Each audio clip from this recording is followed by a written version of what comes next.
Sebagai salah satu daerah di Nusa Tenggara Barat, Bima memiliki keunggulan dan nilai eksotisme tersendiri yang apabila dimanfaatkan dengan optimal dapat mendatangkan wisatawan dan tentunya selaras dengan program pemerintah yang menjadikan Nusa Tenggara Barat sebagai salah satu daerah tujuan wisata utama di tanah air. Salah satu bentuk keunikan yang dimiliki oleh Kabupaten Bima adalah kain tenun songket yang sudah ada sejak zaman kerajaan dulu. Apabila pengelolaan dan pembinaan terhadap para pelaku dilakukan dengan baik, tentunya hal ini selaras dengan program wisata di Nusa Tenggara Barat dan mendukung wisata di tanah air.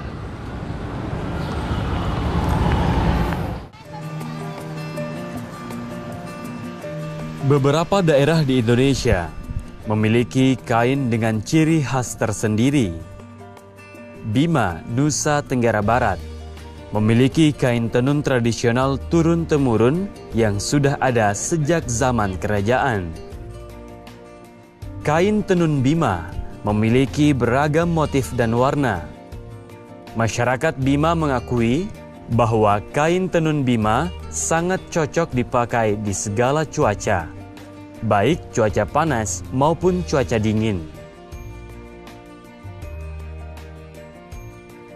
Kain tenun Bima rata-rata dijual dengan ukuran 1 x 4 meter. Waktu pembuatan kain tenun bervariasi, ada yang dapat diselesaikan dalam hitungan hari. Namun ada juga yang dikerjakan dalam waktu berbulan-bulan, hingga membutuhkan hitungan tahun untuk menyelesaikannya. Biasanya sih kalau ada pesanan kita langsung buat terus dikirim. Kalau yang pesan tuh dari Lombok ada, Sumbawa, luar kota ada juga. Itu juga sih.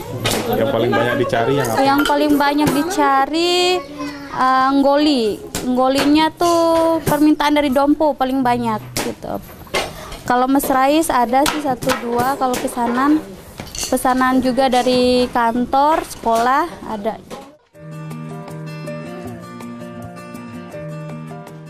Sejak zaman kerajaan di Bima pada zaman dahulu, kaum perempuan harus bisa menenun.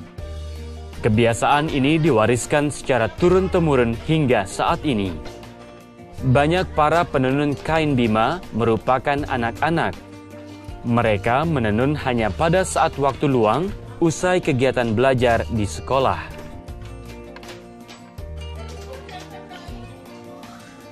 Melalui menenun, diharapkan dapat mengisi waktu luang anak-anak untuk menghindari mereka dari kenakalan remaja pada usianya.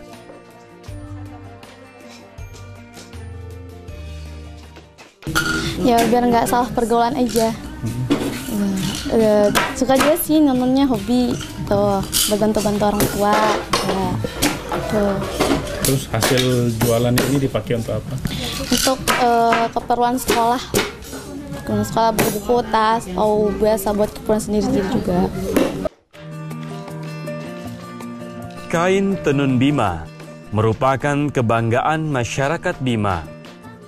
Produk ini tentunya dapat dipadukan dengan pengembangan potensi pariwisata Bima.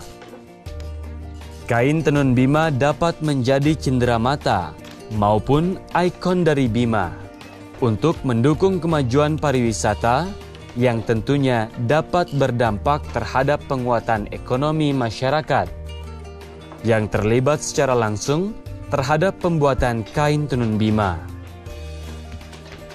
Posisi Nusa Tenggara Barat sebagai pintu gerbang pariwisata dapat menjadi nilai strategis terhadap pemasaran kain tenun Bima yang memiliki nilai secara sejarah maupun pengembangan industri tenun di Bima.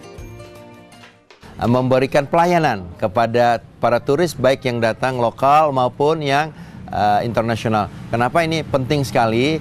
Untuk memberikan memberikan suatu keyakinan kepada para investor misalnya untuk melakukan investasi di Indonesia, khususnya di Nusa Tenggara Barat, khususnya lagi di Pulau Sumbawa. Kita tahu kalau itu tidak bisa dirawat, tidak bisa diberikan suatu pelayanan yang terbaik, saya kira agak susah sekali.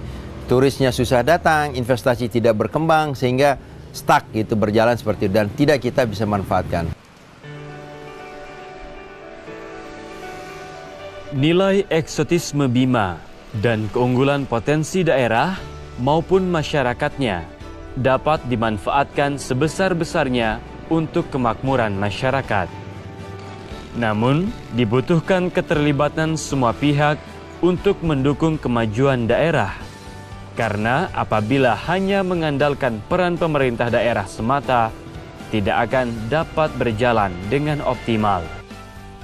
Peran dan tanggung jawab anggota legislatif yang secara politik mengawasi dan memastikan kebijakan pemerintah dijalankan untuk kepentingan masyarakat. Komunikasi dua arah antara legislatif dengan masyarakat secara berkala merupakan kewajiban anggota DPR RI. Dengan terjun ke tengah-tengah masyarakat, dapat melihat dan merasakan secara langsung apa yang dirasakan oleh masyarakat. Hal ini sebagai salah satu bentuk upaya dan peran wakil rakyat terhadap masyarakatnya. Demikianlah kegiatan menyerap aspirasi anggota Komisi 1 DPR RI Muhammad Syafruddin di Nusa Tenggara Barat dalam rangka mendengar dan memperjuangkan kepentingan masyarakat. Sampai jumpa.